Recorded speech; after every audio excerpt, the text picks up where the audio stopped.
अमीरी का घमंड बहुत समय पहले की बात है। एक शहर था, सुनहरा नगर।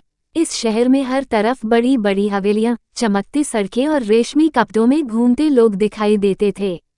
लेकिन इन सब के बीच सबसे ज्यादा मशहूर था एक आदमी, सेठ विक्रम सिंह। सेठ विक्रम के पास दौलत की कोई कमी नहीं थी।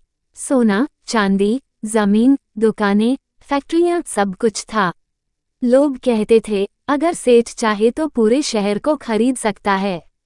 लेकिन उसकी एक बहुत बड़ी कमजोरी थी, घमंड। घमंड की शुरुआत सेठ विक्रम गरीबों को इंसान नहीं समझता था।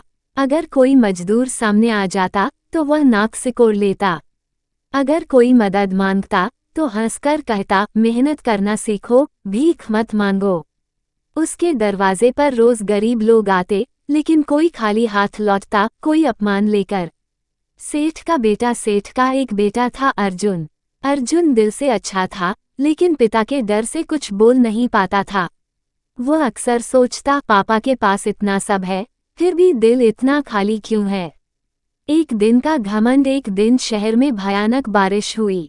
बाढ़ आ गई, गरीबों के घर बह गए, लोग भूखे प्यासे सड़कों पर बैठ गए।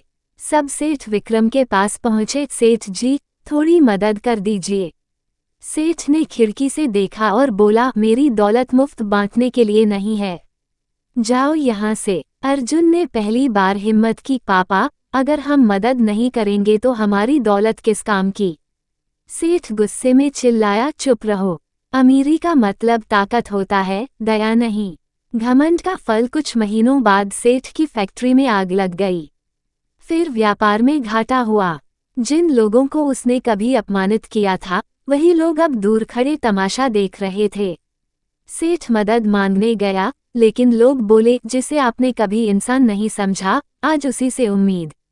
धीरे धीरे सेठ की दौलत खत्म हो गई, हवेली बिक गई, नौकर चले गए। असली सीख। एक दिन सेठ अकेला मंदिर के बाहर बैठा था।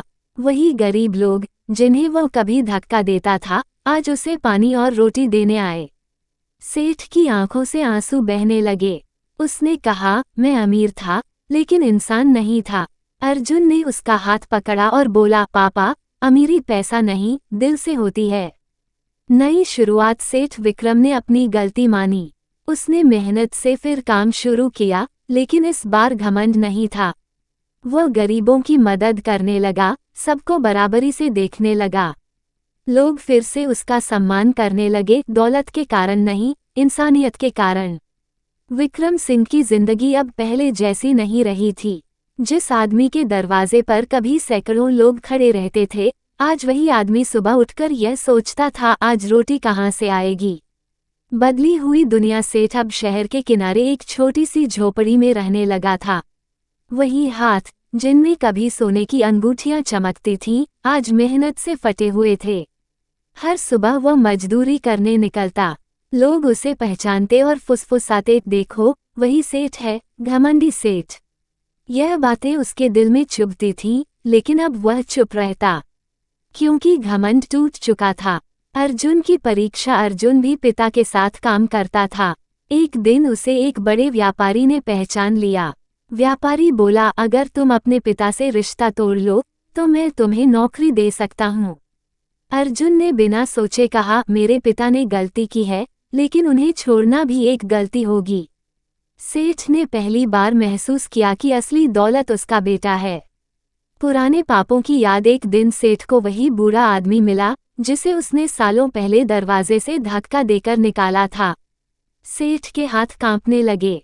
वह झुक गया और बोला, मुझे माफ कर दो, मैं अंधा था। बूढ़े ने उसकी आंखों में देखा और कहा, दौलत ने तुम्हें अंधा किया था, गरीबी ने तुम्हें इंसान बना दिया। अंतर्मन की लड़ाई। रात को सेठ सो नहीं पाया।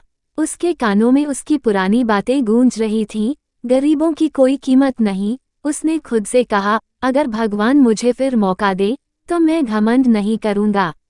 नया रास्ता। अगले दिन सेठ ने एक छोटा सा काम शुरू किया, गरीब मजदूरों को इकट्ठा कर छोटी सी दुकान।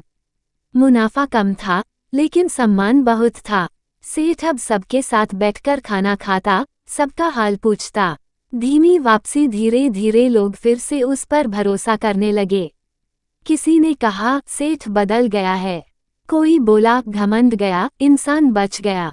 पार्ट 2 की सीख उंगली से दाहिनी ओर इशारा गलती मान लेना सबसे बड़ी जीत होती है। उंगली से दाहिनी ओर इशारा गरीबी सिखाती है, जो अमीरी नहीं सिखा पाती। उंगली से दाहिनी ओर इशारा सम्मान पैसे से नहीं, व्यवहार से मिलता है। समय धीरे धीरे आगे बढ़ रहा था।